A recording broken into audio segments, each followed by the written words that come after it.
is based on the story of two lovers who were shot on the Lovers Bridge in the bridge of Sarajevo, like this. And that happened in '92. And 3 years later, when the time came, I saw the possibility of a Romeo and Juliet, modern Romeo and Juliet on it.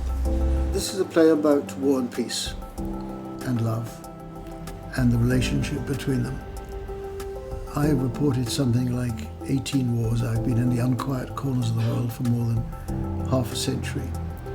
And one of the things I'm absolutely convinced of is that armed conflict does not deliver the outcomes that the politicians expect of it. So we need someone to speak up for humanity and for the ordinary decent people who get wounded and killed and endangered in these wars.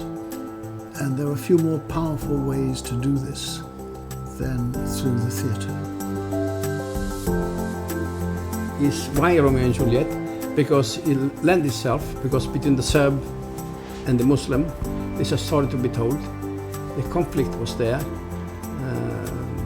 Not only the conflict between religion and things like this, but also some interest, the pride, and which I tried to convey in the play.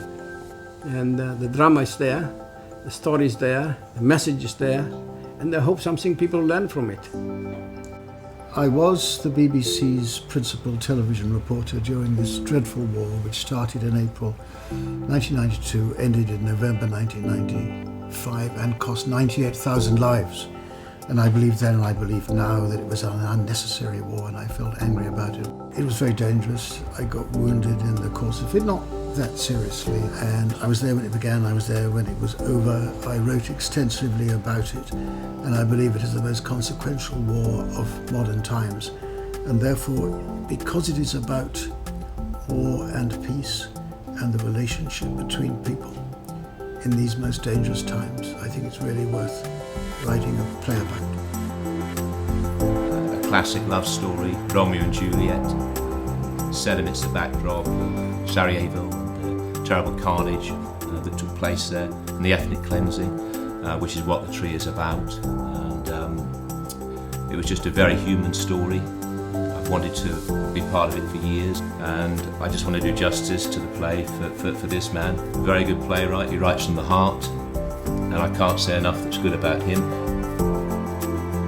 My friendship with you began in '64 when you're coming at the restaurant. I followed your progress around the world, Northern Ireland, the Gulf War, and eventually Bosnia. And because you were in danger, we feared for you, because by that time you remember the family who felt that way. And my wife used to prepare for you the famous Sara Masalata, because the food was not so special there. With your misfortune of being hurt in Sarajevo, that gave me the impetus to take the task. So when the time came, of course, who do I go for help? Martin Bell. By that time you were a member of parliament, independent, the first one, and you wrote to your interpreter in Sarajevo with as a common card. She came rushing me to the holiday inn to guide me around. It was a great help for the play. I've known Bernardo since 1964 when I moved to London as a new reporter with BBC News. I did a lot of courting here. It was my hangout. I used to come here between the wars and after the wars. And when I stood for Parliament in 1997, it was my refuge. The press were after me. It was my temporary political headquarters for a few hours before I launched myself into politics. And I still come here whenever I can. I have my favourite hotel in the whole world is the Holiday Inn in Sarajevo. And my favourite restaurant in the whole world is La Gaffe in NW3.